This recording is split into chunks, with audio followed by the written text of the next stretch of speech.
This is the story of the Great Jollof War. 2 women, 2 nations. 1 New York City street corner. What started as friendly competition turned into the most dramatic, hilarious, and heartwarming tale you'll hear all year. Buckle up, because this story has everything: pride, rivalry, viral fame, an actual street brawl, police intervention, and an ending that will restore your faith in humanity. This is how Jollof rice brought 2 enemies together. By first tearing them apart.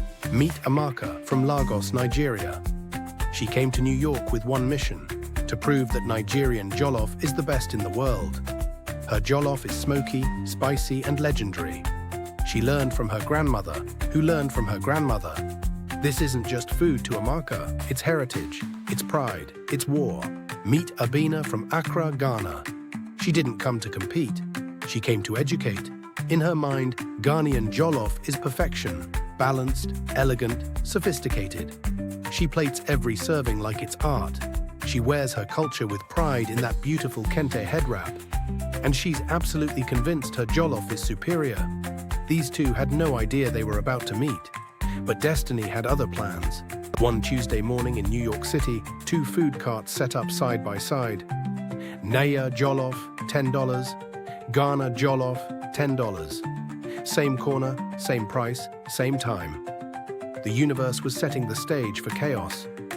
AMAKA stirred her pot with the confidence of someone who's never doubted themselves. ABENA plated her rice like a master artist. The tension was thick. And then a customer approached and asked the question that would change everything. So, who has the best jollof? That's what he asked. The forbidden question. Both women turned at exactly the same time. The air crackled with tension.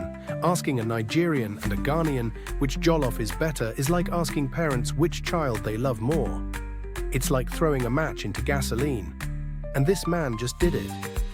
AMAKA spoke first, defending Nigerian supremacy. ABENA fired back, calm but deadly. And just like that, people started gathering. Phones came out. This was about to go viral. Then a food blogger appeared with his smartphone on a selfie stick. He went live immediately. Ghana versus Nigeria jollof battle in New York City. The internet exploded. Comments poured in from London to Lagos to Los Angeles. This wasn't just a food review anymore. This was the Super Bowl of street food. And our blogger was the referee, about to make a decision that would shock everyone. First, he tasted the Nigerian jollof. His eyes widened. That first bite hit him like a truck. The smoke, the spice, the flavor. His taste buds went on a roller coaster. He was nodding, sweating, almost crying. The chat went insane. AMAKA stood there with her arms crossed, looking vindicated. But ABENA, she was side-eyeing this whole situation, waiting for him to taste hers. Then came the Ghanaian jollof. His face changed completely. If Nigerian jollof was a punch, Ghanaian jollof was a symphony. Elegant, refined. The balance, the precision, the way those flavors danced. His eyes closed in appreciation. ABENA smiled like she knew this would happen. The crowd erupted. Half chanted Nigeria. The other half screamed Ghana. It was like a soccer match. People were picking sides, calling relatives, placing bets. This was no longer about lunch. This was about pride. The energy was electric. The live stream had 50,000 viewers. People were texting their friends to get down here. New Yorkers love drama, and this was premium entertainment, absolutely free. The food blogger was narrating like a sports commentator. And AMAKA and ABENA. They were staring at each other like 2 gunslingers at high noon. Something big was about to happen. AMAKA leaned over with the energy of someone who'd had enough. She looked directly at ABENA and delivered the most devastating insult in jollof history. Your rice looks like it went to private school but failed the exam. The crowd gasped. People's souls left their bodies. Someone dropped their phone. That insult was so savage, so calculated, so brutal, that even passing taxi drivers felt it. This was no longer friendly competition. This was personal. The gasp was collective, synchronized, like a choir of shock. People gasped so hard the air pressure changed. Hands flew to mouths, eyes widened. The food blogger's phone almost dropped. This was a line in the sand. This was the moment everything changed. But ABENA didn't come to play. She looked at AMAKA with the calmness of a queen and smiled. A small, dangerous smile.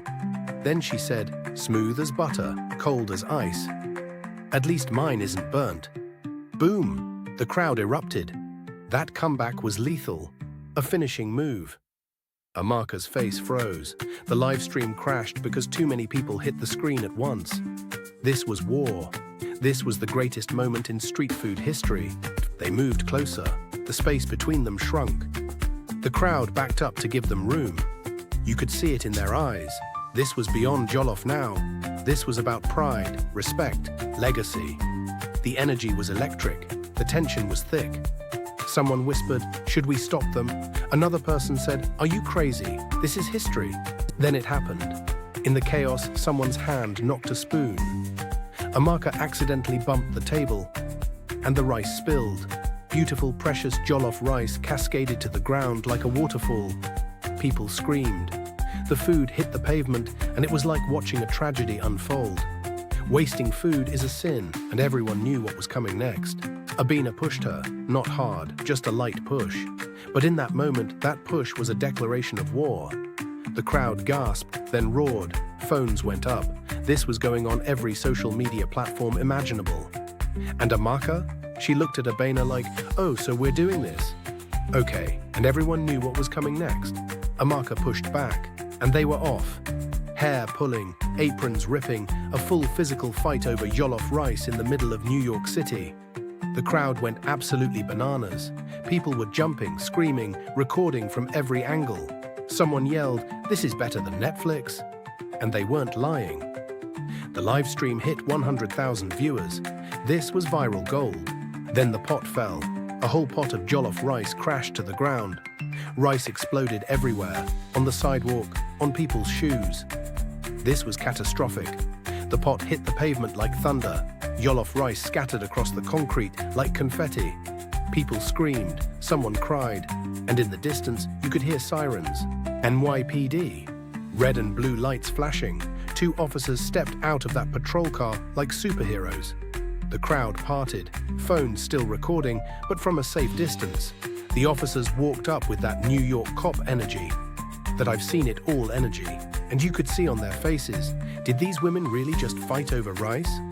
On a Tuesday, the officers separated them. Break it up. Then came the question that ended everything. Do you have permits for these food carts? Silence. Dead silence. AMAKA and ABENA looked at each other, then at the officer. Their faces said it all. Oh no, we don't. The crowd knew these women were running illegal jollof operations. This went from a food fight to a legal issue real quick. And just like that, both women realized they had bigger problems than whose jollof was better. The crowd started dispersing, slowly, sadly, reluctantly. Phones going down, people walking away. The show was over. Some looked devastated. They wanted to know who made better jollof. But the police said, "Show's over, move along." Meanwhile, AMAKA and ABENA stood there surrounded by cops and spilled rice, realizing this did not go as planned. In the back of the police car, these 2 queens, these 2 entrepreneurs, sat in silence. Their hands weren't cuffed, but their egos were bruised. The awkwardness was thick. Then, after a long pause, someone started to laugh. Was it AMAKA? ABENA? Who knows? But suddenly both of them were laughing at the absurdity of getting arrested over jollof rice. This is how Jollof carried us to jail. At least we know we both can cook. 1 week later, after the chaos, after the arrest, after the memes and viral videos, something amazing happened. The Jollof War hashtag trended for days. But what happened to AMAKA and ABENA? They didn't disappear in shame, they came back. To the exact same street corner where it all went down. A new cart, bigger, better, professional. And the sign, African Queen's Jollof, Nigerian and Ghanaian fusion. Can you believe it? The 2 rivals who literally got arrested for fighting came back as partners. The cart had both flags, green, white, green and red, yellow, green, side by side in harmony. They got their permits this time. The menu offered both styles, plus a fusion option. The best of both worlds. This was genius. This was the greatest comeback story ever. Look at them standing together. AMAKA with a fresh Ankara apron. ABENA with a beautiful new kente head wrap, arms around each other, smiling. Not fighting, not arguing, just two queens who learned that collaboration beats confrontation, that there's room for everyone, that unity is more powerful than division. The crowd was massive, twice as big as before, people cheering, buying jollof, taking selfies, no fighting, no drama, just celebration. And that is the story of the Great Jollof War, a story of rivalry, pride, chaos, and redemption. AMAKA and ABENA went from enemies to partners, from fighting to friendship, from viral disaster to viral success. They learned that Nigerian jollof and Ghanaian jollof can coexist in harmony. That unity tastes better than conflict. So the next time you see a jollof debate online, remember this story. Remember that it's not that serious, that we can celebrate our culture while respecting others. And most importantly, always get your permits. This has been the greatest story ever told, the Jollof War. May it be remembered forever.